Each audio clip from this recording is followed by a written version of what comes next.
Assalamualaikum warahmatullahi wabarakatuh. Salam dan bahagia.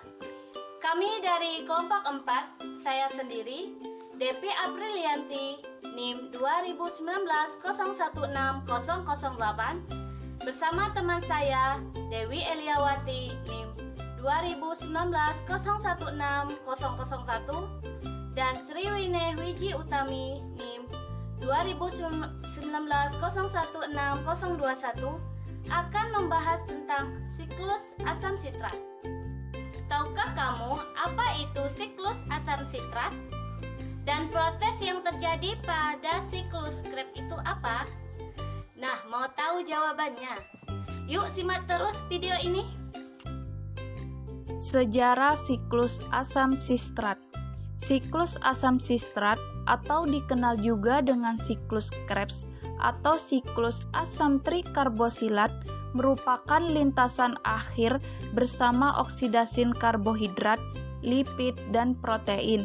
Siklus asam sitrat pertama kali ditemukan oleh Sir Hans Adolf Krebs pada tahun 1900 sampai 1981.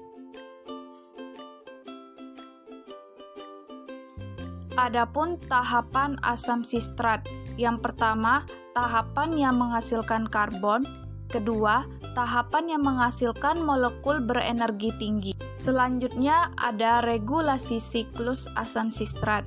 Nah, siklus asam sitrat memiliki peran yang penting dalam metabolisme sel. Regulasi dibantu oleh modulator allosterik dan modifikasi kovalen dari enzim yang terlibat di siklus asam sitrat. Proses ini dikendalikan oleh pasokan asetil CoA yang berasal dari beberapa sumber, termasuk jalur untuk degradasi karbohidrat, lipid, dan asam amino. Adapun enzim yang mengatur siklus asam sitrat ada 3. Yang pertama, siklus sintase, yang kedua, dehidrogenase isositrat, dan yang ketiga, dehidrogenase kompleks alfa-ketoglutarat.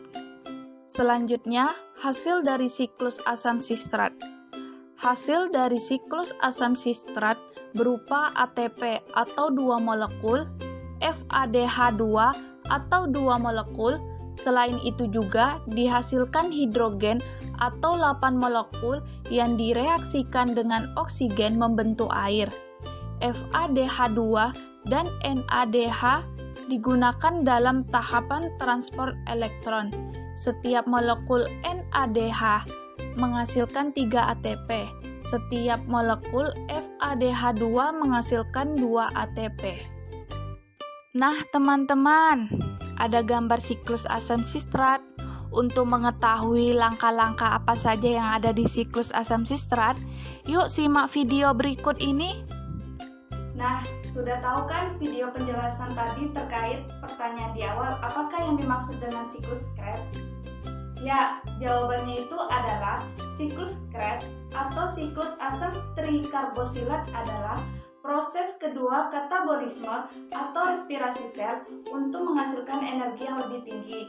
Nah, selain itu, siklus Krebs mengubah asetil koenzim A menjadi energi untuk tubuh dan karbon dioksida sebagai produk sampingnya.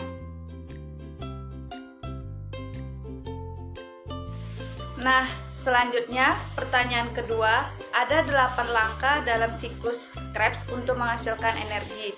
Langkah pertama, siklus Krebs dimulai dengan penggabungan asetil CoA dengan oksaleosetat untuk menghasilkan molekul 6 karbon sitrat dan melepaskan CoA-H, yaitu asetil CoA yang terikat pada gugus sulfihidrid.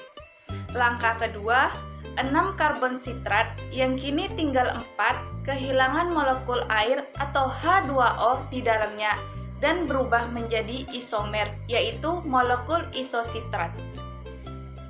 Langkah ketiga, terjadinya proses oksidasi pada isositrat yang membuatnya melepaskan karbon dioksida, molekul 5 karbon, alfa-ketoluktarat, dan 2 elektron.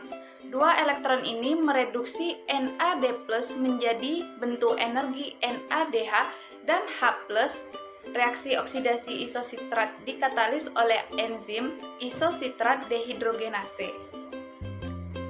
Langkah keempat, alfa ketolutarat hasil langkah kelima lalu dioksidasi dengan bantuan enzim ketolutarat dehidrogenase. Langkah keempat sama dengan langkah ketiga karena oksidasi alfa ketolutarat juga mereduksi NAD+ menjadi NADH, melepaskan karbon dioksida, namun gugus COA menjadi suksinil COA. Selanjutnya, langkah kelima, COA pada suksinil COA diganti oleh gugus fosfat sehingga suksinil COA berubah menjadi suksinat. Suksinat kemudian membentuk gunani trifosfat atau yang dikenal sebagai energi dalam bentuk ATP. Langkah keenam, suksinat dari langkah 5 kemudian dioksidasi menjadi fumarat. Nah, pada proses ini dihasilkan energi yang tidak terlalu besar namun dapat mereduksi FAD menjadi FADH2. Langkah ketujuh, ke dalam fumarat dimasukkan molekul air atau H2O sehingga merubahnya menjadi molekul 4 karbon malat. Langkah ke-8 adalah langkah terakhir dari siklus Krebs, di mana malat dioksidasi. Kemudian, oksidasi malat ini menghasilkan molekul 4 karbon di awal siklus Krebs, yaitu oksaleosetat, dan melepaskan energi dalam bentuk NHDH. Oksaleosetat kemudian mengulang kembali langkah pertama siklus Krebs, dan seterusnya, sehingga siklus Krebs berlangsung secara terus-menerus. Dalam satu kali siklus Krebs dihasilkan 2 molekul karbon dioksida, 3 NHDH, 1 FHDH2, dan 1 ATP.